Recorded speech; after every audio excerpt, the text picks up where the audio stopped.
Apple a sorti son casque de réalité virtuelle il y a quelques jours et c'est déjà la fin du monde. Comme vous avez pu le constater sur les réseaux, on a observé une déferlante de réels et aussi d'avis, qu'ils soient humoristiques ou négatifs pour la plupart. On a d'ailleurs Thibaut InShape qui a fait un réel à ce sujet. Je me suis amusé à commenter la vidéo, je vais vous montrer ça tout de suite.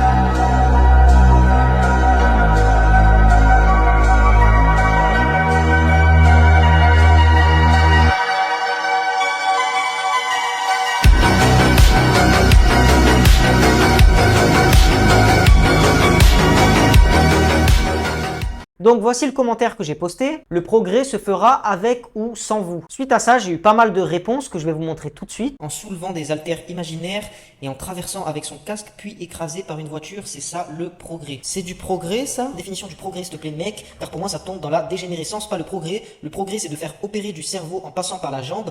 C'est pas ce à masturber son ego narcissique en public avec des casques qui détruit l'humanité. J'espère que tu portes volontaire pour la première ou deuxième vol pour Mars.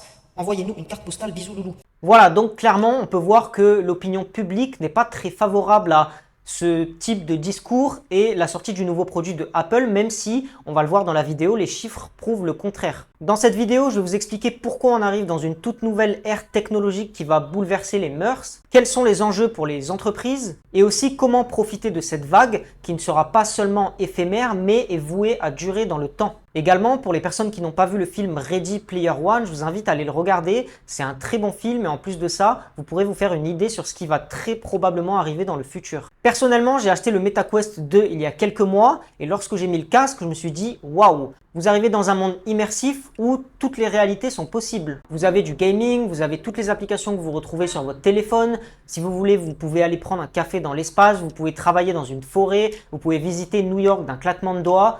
Tout est possible. Maintenant, on va commencer avec la première partie de cette vidéo qui est « La technologie a toujours raison ».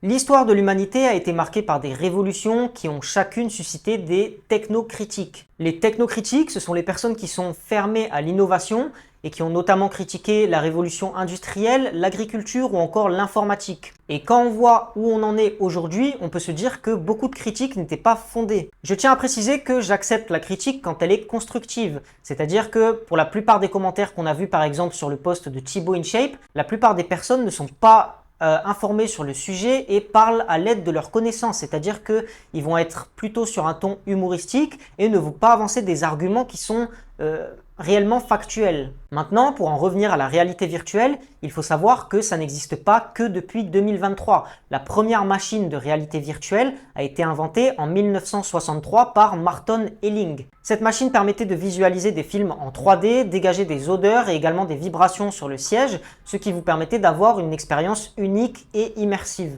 Maintenant, beaucoup de chemin a été parcouru et nous avons aujourd'hui les casques qui sont beaucoup plus pratiques puisque la machine Sensorama ne permettait pas de déplacement, c'est-à-dire que c'est vous qui deviez vous diriger vers cette machine, y rester autant que vous voulez, puis partir. Vous n'étiez pas en capacité d'avoir cette machine à la maison. Aujourd'hui, n'importe quelle personne avec un budget plutôt abordable peut avoir un casque de réalité virtuelle et c'est pour cette raison que le marché adopte de plus en plus cette technologie. Maintenant, pour conclure cette partie, je vais évoquer une citation que vous avez sûrement déjà entendue.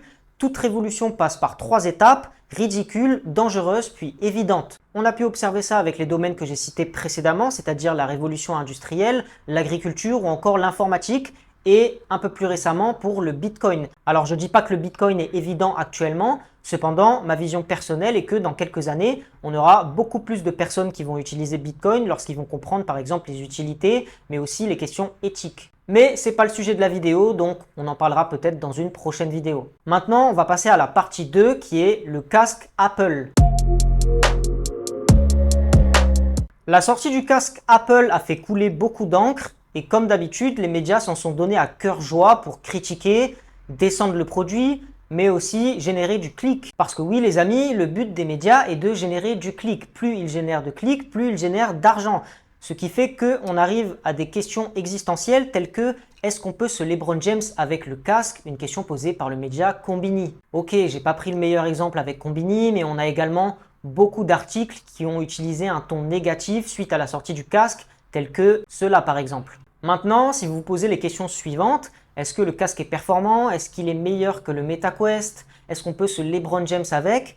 Eh bien les amis, je suis désolé de vous dire que je ne vais pas répondre à ces questions puisque de 1, je m'en fous, de 2, vous avez des médias spécialisés qui peuvent répondre à ces questions, et de 3, le but de cette chaîne est de parler business. Donc ici, on va parler chiffres et comment essayer de prendre une part du gâteau de ce grand marché qui est la réalité virtuelle. En ce qui concerne les chiffres, on a donc un casque qui coûte 3 499 $, donc environ 4 000 €. Alors oui, c'est du Apple tout craché, vous pourrez me dire que le prix est trop élevé, que personne ne va acheter le produit. Je vous arrête tout de suite, Apple a déjà vendu plus de 200 000 unités, prévoit d'en vendre 600 000 en 2024 et 1 million en 2025. Ce qui signifie que la demande est bien là pour ce type de produit et on a d'ailleurs déjà Meta qui vend énormément de casques dans le monde et qui vend 8 casques sur 10 au grand public. Pourquoi Meta vend autant de casques ? Parce que leur prix est beaucoup plus abordable. Chez Meta, vous avez la possibilité d'acheter un MetaQuest pour seulement 299 $. Maintenant, on peut se poser la question, pourquoi Apple met un prix si élevé sur son produit? Eh bien, j'ai envie de vous dire que ce n'est pas une nouveauté.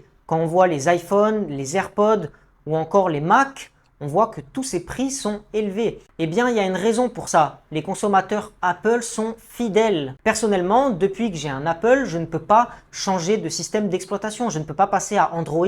Je ne peux pas aller acheter un Samsung, un Wiko. Pourquoi Apple réussit autant et peut se permettre de mettre des prix si élevés? C'est parce que Apple a créé une secte. Apple sont des génies du marketing. Ils sont capables de vendre des produits à des prix très élevés à des personnes qui n'ont pas forcément les moyens d'acheter leurs produits, mais qui vont quand même acheter parce que Apple, c'est le prestige.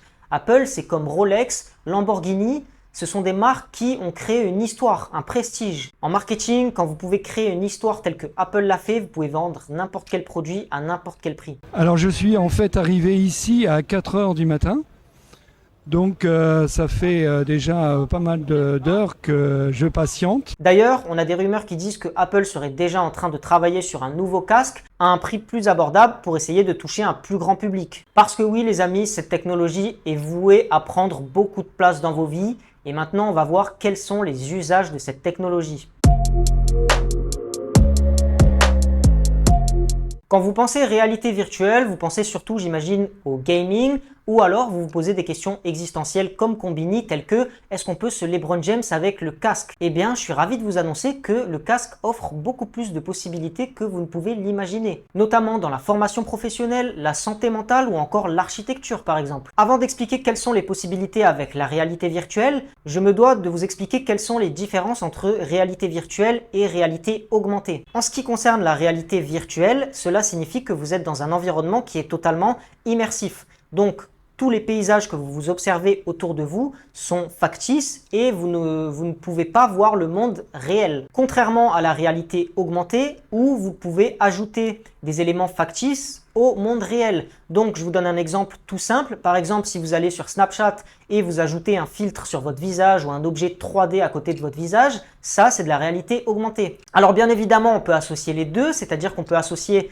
réalité virtuelle et réalité augmentée. On a déjà observé d'ailleurs des personnes qui conduisaient avec le casque Apple ou encore qui marchaient dans la rue en faisant des gestes un peu bizarres. Pourquoi? Parce qu'ils ont la possibilité d'avoir une vision sur l'environnement réel, mais aussi qu'ils ont une réalité augmentée qui leur permet d'avoir d'autres informations qui s'ajoutent sur leur écran. Maintenant, voici quelques exemples de domaines que la réalité virtuelle et augmentée peuvent radicalement changer. Dans un premier temps, on a la formation professionnelle. Cette nouvelle technologie permet aux employés d'apprendre plus intelligemment et plus rapidement. Dans le domaine de la médecine, par exemple, vous pouvez avoir des chirurgiens qui vont s'entraîner dans la réalité virtuelle ou tout simplement utiliser la réalité augmentée pour avoir des informations qui vont leur être utiles à l'opération qu'ils sont en train d'effectuer. Dans le domaine de l'automobile également, vous avez la possibilité de mettre un casque, observer une voiture et tous les composants de celle-ci vont s'afficher sur votre écran directement. Vous allez avoir des indications sur comment assembler cette partie, comment monter la voiture, comment la faire fonctionner. Donc tout ça permet d'être plus rapide et c'est un gain de temps considérable pour les entreprises. Qui dit gain de temps dit gain d'argent. Ensuite, vous avez l'immobilier. Maintenant, vous avez la possibilité de visiter votre maison directement depuis la réalité virtuelle. Au lieu de visualiser des simples photos, vous pouvez marcher dans la maison. Donc cela ne requiert pas de présence physique et est beaucoup plus rapide pour les agents immobiliers ainsi que pour le client final. Alors bien évidemment, vous n'allez pas acheter une maison directement après l'avoir visitée dans la réalité virtuelle, mais ça permet d'avoir une première impression si vous ne pouvez pas être présent sur place physiquement par exemple. Dans le domaine de la santé, vous avez également des experts qui montrent que la réalité virtuelle aide à soigner les troubles d'anxiété et aussi d'autres maladies. Alors bien évidemment, tout ça est en voie de développement et ne garantit pas 100% des résultats, mais sur les études qui ont été effectuées, on a déjà observé des résultats positifs et ce n'est que le début d'une grande aventure. Dans le domaine de l'événementiel ou les musées, imaginez pouvoir assister à un concert de votre artiste favori directement depuis votre canapé puisque vous n'avez pas la possibilité de vous rendre sur place ou alors pas les moyens financiers.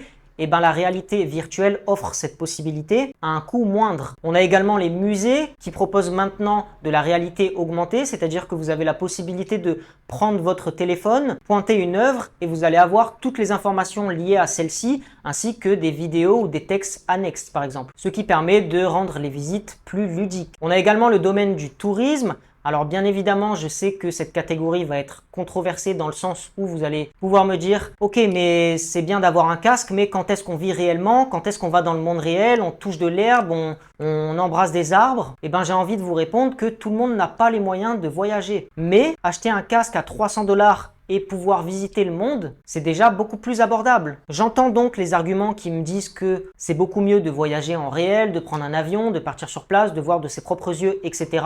Mais sachez que toutes les personnes n'ont pas cette possibilité. Tout le monde n'a pas les moyens de voyager fréquemment. Tout le monde n'a pas également le temps de voyager, donc cela permet aux personnes qui n'ont pas ces possibilités des solutions à moindre coût. J'ai également retrouvé des informations sur internet qui expliquaient que après avoir utilisé la réalité virtuelle et les visites touristiques, on a beaucoup de personnes qui se sont rendues sur place en réel. Elles voulaient simplement avoir une impression de comment elles se sentaient tout en restant chez elles avant d'aller sur place. Donc voilà, cela permet d'avoir une première impression sur les voyages qu'on peut effectuer. Maintenant, on va passer à la partie pour les personnes qui sont plus axées sur l'argent et comment profiter de cette révolution, comment se positionner.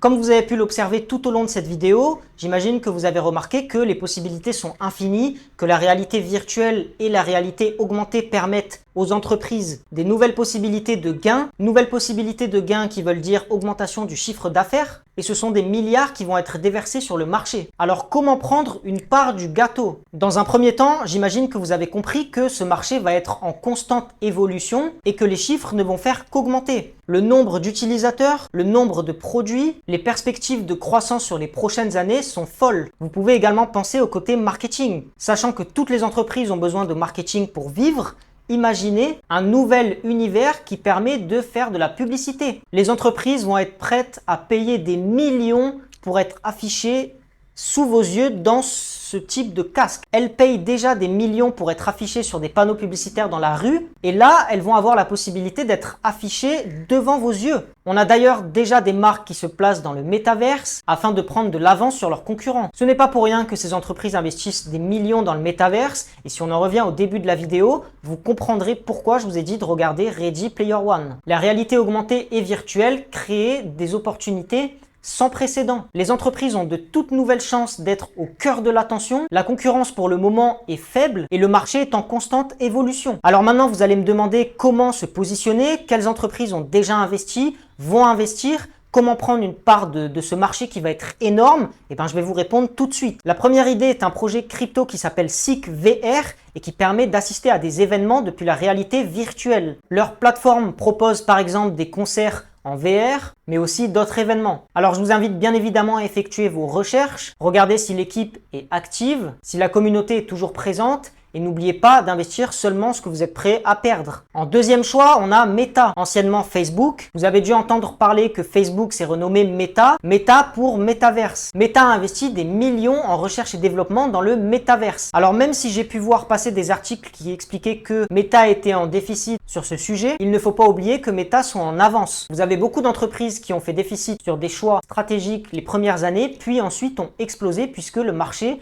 a adopté le produit et la technologie. En plus de ça, Meta, c'est en quelque sorte une assurance, c'est-à-dire que vous pouvez miser sur le Metaverse, mais Meta propose d'autres produits, comme vous devez déjà le savoir, Instagram ou d'autres réseaux sociaux. Ensuite, on a Apple. Le sujet de cette vidéo, c'est Apple et ils ont investi également des millions dans ce domaine. Leur nouveau casque est sorti, les chiffres sont bons et en plus de ça, si on parle de l'entreprise en général, c'est une très bonne entreprise. Je vous invite à aller regarder sa croissance sur les dernières années. On peut observer que Apple, en tout cas selon moi, est un placement qui est plutôt safe. Également, vous avez Google. Google a également déjà investi dans ce domaine et propose aussi ses propres lunettes. Et en plus d'investir dans cette technologie, ils ont énormément de produits que vous connaissez sans doute. Le moteur de recherche, les services de cloud et énormément d'autres produits. Dans cette partie, je ne me voyais pas oublier Sony. Sony a bien évidemment une place évidente dans ce domaine avec son casque PlayStation VR. D'ailleurs, Sony qui est dans le gaming, on pourrait se dire qu'ils auront sûrement un avantage concurrentiel en ce qui concerne la sortie de jeux qui vont être des blockbusters. En plus de ça, comme les entreprises que j'ai citées avant, Sony a beaucoup de produits comme les téléphones, tout ce qui est son, etc. Vous avez ensuite Microsoft. Microsoft qui est un pilier dans l'informatique, investit énormément dans cette nouvelle technologie et permet déjà aux industriels et aux professionnels d'utiliser leurs produits pour bénéficier de la réalité virtuelle et augmentée. Enfin, en dernier choix, j'ai décidé de vous proposer Nvidia. Alors Nvidia ne crée pas directement de casque de réalité virtuelle, cependant, il crée les composants. Nvidia va créer les puces qui vont permettre au casque d'être beaucoup plus performant, que ce soit pour le gaming ou toutes les autres fonctionnalités. Avec ces 7 entreprises, vous avez déjà quelques idées pour investir dans cette nouvelle technologie. Je vous invite bien évidemment à aller effectuer vos recherches personnelles et je tiens à rappeler que je ne suis pas conseiller financier et que vous êtes responsable de vos propres pertes. Comme vous devez vous en douter, chaque investissement comporte un risque et vous devez investir seulement l'argent que vous êtes prêt à perdre. On arrive maintenant à la fin de cette vidéo, j'espère qu'elle vous a plu. En tout cas, j'ai pris plaisir à la faire. Si c'est le cas, n'hésitez pas à liker, commenter et partager, cela va beaucoup m'aider dans le futur. Et j'aimerais également connaître votre avis sur le sujet ou des idées d'entreprise que vous pourriez avoir. Un énorme merci à ceux qui sont restés jusqu'à la fin de cette vidéo et je vous dis à bientôt.